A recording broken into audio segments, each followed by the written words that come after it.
Hello everyone, good morning. আশা করছি সকলেই ভালো আছেন।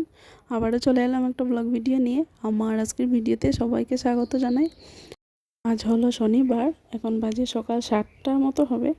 এখন থেকে আমার ভিডিওটা শুরু করলাম। আর আজ আমি বানাচ্ছি সকালবেলা ওই লুচি বানাবো। আর এটা বাঁধাকপি দিয়ে একটা তরকারি, মানে ভাজা টাইপের, এটাকে আমরা ঘন্ট বলি, কেউ কেউ তরকারি বলে, তো সেটাই বানাবো। তো বাঁধাকপিটা হওয়ার দিকে, মানে হয়ে গেছে প্রায়। একটু গরম মশলা বেটে রেখেছি, সেটা দিয়ে এবার নামিয়ে নেব। আর এই যে লুচি বানাবো বলে আটাটাও মেখে নিয়েছি। সকালবেলা উঠে আগে অনেকগুলো কাপড় ছিল, সেগুলো কেচে নিয়েছি। তারপর চেঞ্জ করে ডাইরেক্ট রান্নাঘরে চলে এসেছি। নিজের রুমে এখন অবধি যাইনি, রুমটা গুছানো বাকি আছে। তো এদিকে আমার হয়ে গেছে, লুচি বানিয়ে নিয়েছি। তো এখনও সবগুলো হয়নি, মানে বানানো হচ্ছে। সকালবেলার খাওয়া দাওয়া কমপ্লিট করে রান্নাঘর পরিষ্কার করে নিয়েছি, আবার এসেছি রুমে। আজকে রুমটা গোছাতে একটু দেরি হয়েছে, কারণ এই যে বানিয়েছিলাম লুচি বানাতে গিয়ে আর রুমে আসা হয়নি, সেজন্য ভাবলাম একবারেই যাব। তো আজ আমাদের এখানে প্রসেশনে যাব, আর ওনাকে শ্রদ্ধাঞ্জলি জানাতে যাব বিকেলবেলা। তো খুবই খারাপ লাগছে, মানে কি বলবো। উনি, আপনারা সবাই জানেন, আমাদের আসামের একজন মহান ব্যক্তি, একজন অতি নামকরা সিঙ্গার জুবিন গার্গ। উনি আর আমাদের মধ্যে নেই। তো ওনার সম্পর্কে যতটাই ভালো কথা বলবো, আমার মনে হয় ততটুকুই মানে কম হবে। উনি এতই একজন, মানে যতটুকু ভালো উনি একজন গায়ক ছিলেন, উনি তার থেকেও ভালো একজন মানুষ ছিলেন। উনি অনেক অনেক অনেক গরিব দুঃখীয়া মানুষদের হেল্প করেছেন। তার জন্য না, ওর মনটা অনেক ভালো ছিল। তো যারা ওনাকে দেখেছেন, যারা ওনার সাথে মিশেছেন, তারা অবশ্যই জানতে পারবেন সেটা। তো এত খারাপ লাগছে ওনার এই ঘটনাটা শুনে। তো ভগবানের কাছে ওনার আত্মার শান্তি কামনা চাইছি। উনি যেন যেখানেই থাকেন ভালো থাকেন, সুস্থ থাকেন। তো আজ বিকেলবেলা আমাদের এখানেও হবে শ্রদ্ধাঞ্জলি। তো যাব সন্ধ্যার সময়, 5টার সময় যাব। আর আমাদের এদিকেও বন্ধ হয়েছে, স্কুল কলেজ তো বন্ধ দিয়েছে, কিন্তু এই দোকানপাট বাজারহাট এগুলা, মানে আসাম সরকার বন্ধ দেয়নি, কিন্তু এগুলো পাবলিকেই বন্ধ করে নিয়েছে। কারণ নিজেদের আবেগের জন্য সেটা বন্ধ করে নিয়েছে, ওনাকে সম্মান জানানোর জন্য। তো কী আর বলবো, এতটা খারাপ লাগছে, কিছু বলার নেই আর। তা বলতে বলতে আমার বিছানা গুছানো হয়ে গেছে। এবার কাপড় টাপড়গুলো গুছিয়ে রুমটো ঝাড়ু করে নেব।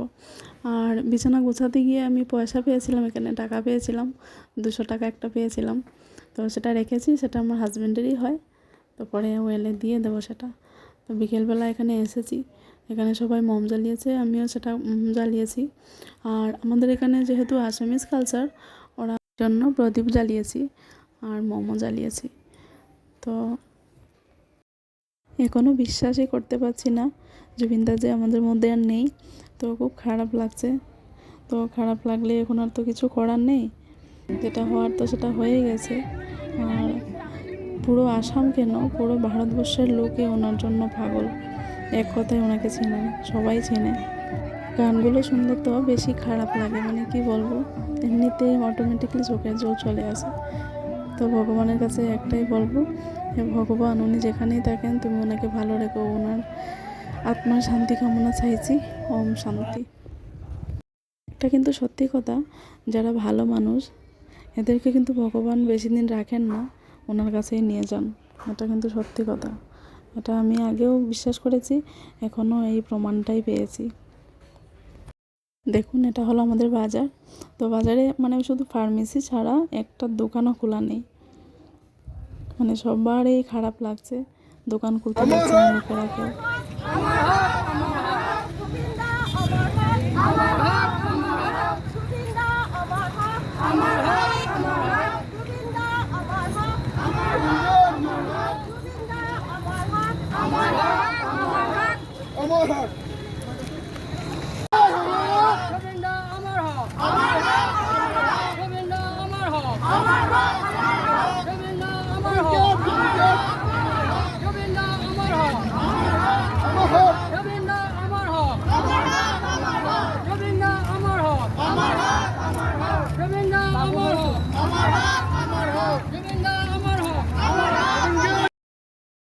এখন বাজে সন্ধ্যা 7টা, এখন অবধি শেষ হয়নি, আমরা আর একটু দূর যাব।